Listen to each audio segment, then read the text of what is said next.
నమస్తే, welcome to our channel. నేను సౌజన్య. మొదటి నుంచి కూడా ఆంధ్ర రాజకీయాల్లో ఒంగోలుకి సంబంధించి అభ్యర్థిత్వానికి సంబంధించి వైసీపీలో మొదటి నుంచి గొడవలు అవి జరుగుతూనే ఉన్నాయి.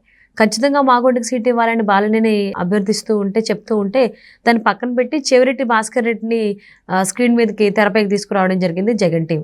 సో దానికి బాలినేని గారు చాలా అప్సెట్ అయ్యి ఆయన ఫోన్ స్విచ్ ఆఫ్ చేసి కార్లు కూడా వదిలేసి ట్రైన్లో ఆయన ట్రావెల్ చేస్తున్నారు, ఆయన టీంని కూడా పక్కన పెట్టారన్నట్టుగా వార్తలు వస్తూ ఉన్నాయి. మరి ఇలా చేసిన తర్వాత కూడా బాలినేనికి కాల్ చేసి జగన్ టీం మాట్లాడుతుందా, లేకపోతే వెళ్ళిపోయారు కదా అని చెప్పి లైట్ తీసుకుంటారా జగన్ టీం?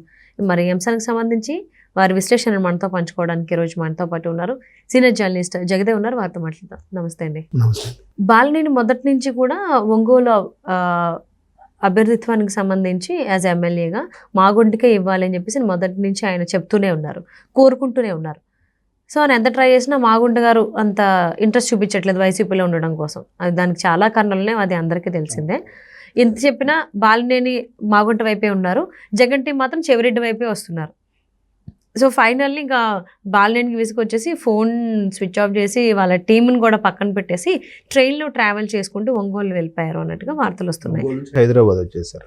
అంటే బాలినేని గారు జగన్మోహన్ రెడ్డి గారి దగ్గర బంధువు అయినప్పటికి కూడా మొదటి నుంచి కూడా కొంచెం ముక్కుసూటిగా ఉండే మనిషి. అంటే ఏవైనా ప్రభుత్వ వైఫల్యాలు కానీ పథకాల్లో లోపాలు ఉన్నప్పుడు కూడా డైరెక్ట్గా మధ్యలో కాంట్రాక్ట్లు ఏమి పెట్టుకోకుండా డైరెక్ట్గా జగన్మోహన్ రెడ్డి గారిని కలిసి ఆయనకి నివేదించి ఆయన ప్రాబ్లం ఏంటి చెప్పే ప్రయత్నం కూడా చేసేవారు, చేస్తుంటారు కూడా చాలాసార్లు. అంటే జగన్మోహన్ రెడ్డి గారు కూడా మొదట్లో చూపించినంత ఆదరణ తర్వాత చూపించలేదనేది మెయిన్ రీజన్. బాలినేని గారి అలకకు మొదటి ప్రధాన కారణం అదని వైసీపీ శ్రేణులు మాట్లాడుకోవడంగా విన్న వాస్తవాలు.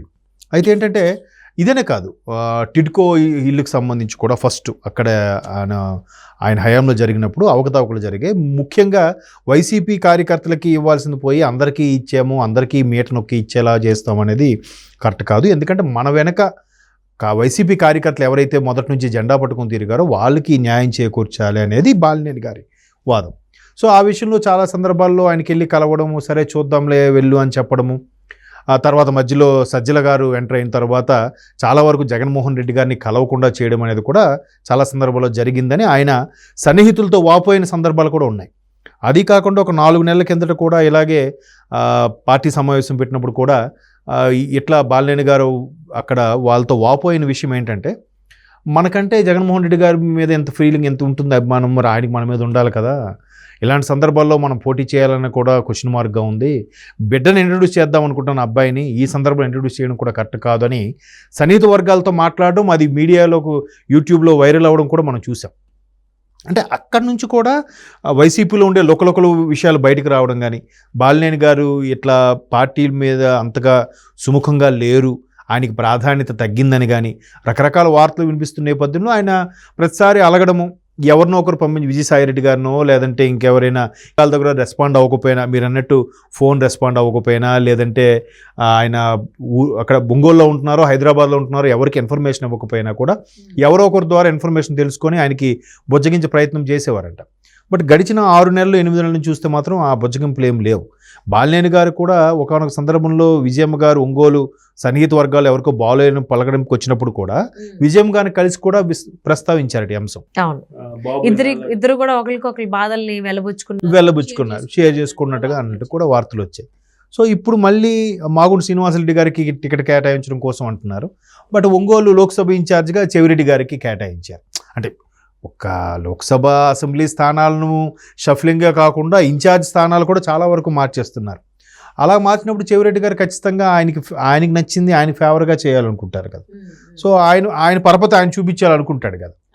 సో ఇంకా ఈయన వెళ్ళి కలిస్తే లేదు, ఆయనకేం ఛాన్స్ లేదు, మీ మాట ప్రకారం జరుగుతుంది అన్నట్టు కూడా చెప్పారంట. నెక్స్ట్ సీన్ కట్ చేస్తే ఈయన ఒంగోలు వచ్చేసరికి మళ్ళీ చెవిరెడ్డి గారికే ఒంగోలు లోక్సభ ఇన్ఛార్జ్గా ఇచ్చారన్నట్టు కూడా వెంటనే ఇన్ఫర్మేషన్. అసలు ఎందుకు జగన్ టీం ఇన్ని రకాలుగా గేమ్స్ ఆడుతోంది బాలినేని గారితో, చెవిరెడ్డి భాస్కర్ రెడ్డి గారితో? అంటే అతను ఎలా ఉన్నదంటే ఎవరిని ఒప్పించకూడదు అనేది ఒక కాన్సెప్ట్. ఎవరికి? జగన్మోహన్ రెడ్డి గారిది. అంటే అందరికీ సమానంగా ప్రయారిటీ ఇవ్వాలని అనుకోవాలనే ఉద్దేశంలో ఆయన బిహేవ్ చేస్తున్నారు. కానీ తెర వెనుక ఆయన ఉద్దేశం ఏంటంటే, నేను ఎక్కడ పోటీ చేసినా కూడా, నా అభ్యర్థులు ఎక్కడ పోటీ చేసినా కూడా నా ముఖం చూసే వీళ్ళు గెలుస్తారు అనే తలంపులో ఉన్నాడు ఆయన. నా ఫోటో పెట్టుకుంటే ఎవరైనా గెలుస్తారులే అనే ఫీలింగ్లో ఉన్నాడు ఆయన కదా. కాబట్టి ఆయన ఎవరినైనా మార్చొచ్చు, ఎవరికి ఇచ్చినా ఏముందిలే, నా ఫేసు నా పథకాలు పెడితే నా పథకాలతోనే గెలుస్తారులే అనే ఫీలింగ్లో ఉన్నాడు. కాబట్టి ఆయన ఎవరిని పట్టించుకోవట్లేదు, ఎవరికి ప్రాధాన్యత ఇవ్వట్లేదు. అండ్ మోర్ ఓవర్ బాలినేని గారు ఫీల్ అవుతున్నారు కానీ షర్మిలా గారు లాంటి వ్యక్తులకే పట్టించుకోలేదు.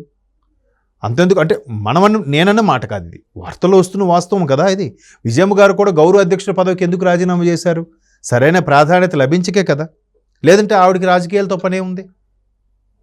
మా రాజశేఖర రెడ్డి గారి భారీగా ముఖ్యమంత్రిగా అంత గౌరవంగా ఎప్పుడు ఇంటి పట్టున ఉండే వ్యక్తి ఒక్కసారిగా రాజకీయాల నేపథ్యంలో రోడ్డు మీదకి రావాల్సి వచ్చింది ఆవిడ. రాజశేఖర రెడ్డి గారు చనిపోవడం, జగన్మోహన్ రెడ్డి గారు అరెస్ట్ అవ్వడం, what ever it may be కదా. అటువంటి గౌరవంగా ఉండాల్సిన ఆవిడ కూడా గౌరవ అధ్యక్ష పదవికి రాజీనామా చేసి షర్మిలా గారితో పాటు తెలంగాణ వైపు వచ్చేసారంటే అక్కడ తల్లికి కూడా ప్రాధాన్యత లేనప్పుడు బాలినేని గారు లాంటి వారికి ప్రాధాన్యత వస్తుందని అనుకోవడం ఆయన భ్రమ, అంతే కదా. ఆయన అడిగినా కూడా ఇప్పుడు వాళ్ళైనా రాజకీయ నేపథ్యంలో ఇంత హడావిడిగా అభ్యర్థులను కేటాయించే విషయంలో, అభ్యర్థులను డిక్లేర్ చేసే విషయంలో హడావిడిగా ఉంటున్నప్పుడు ఇంకా ఎంతకని వాళ్ళు అలిగితే మాత్రం బతిమాలుతారు, బామాలుతారు చెప్పండి.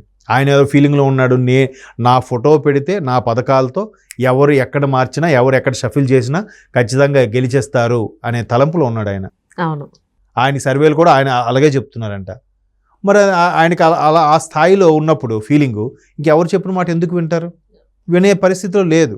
ఈయన అలిగినా, ఈయన ఫోన్ స్విచ్ ఆఫ్ చేసుకున్నా, ఈయన సింహపురి ఎక్స్ప్రెస్లో మీరు అన్నట్టు ఒంగోలు నుంచి హైదరాబాద్ వచ్చేసినా, హైదరాబాద్లో ఎమ్మెల్యే క్వార్టర్స్లో ఉన్నారా, ఆయన గెస్ట్ హౌస్లో ఉన్నాడా, లేకపోతే ఆయన ఇంట్లో ఉన్నాడా అని వాకప్ చేసే పరిస్థితులు ఉండవు కదా. కాకపోతే ఈ ఎవరెవరైతే సోకాళ్ళుగా ఒక్కొక్కరుగా వెళ్ళిపోతున్నారో, ఇప్పుడు మొన్న కీలకమైన 3 ఎంపీలు వెళ్ళిపోయారు.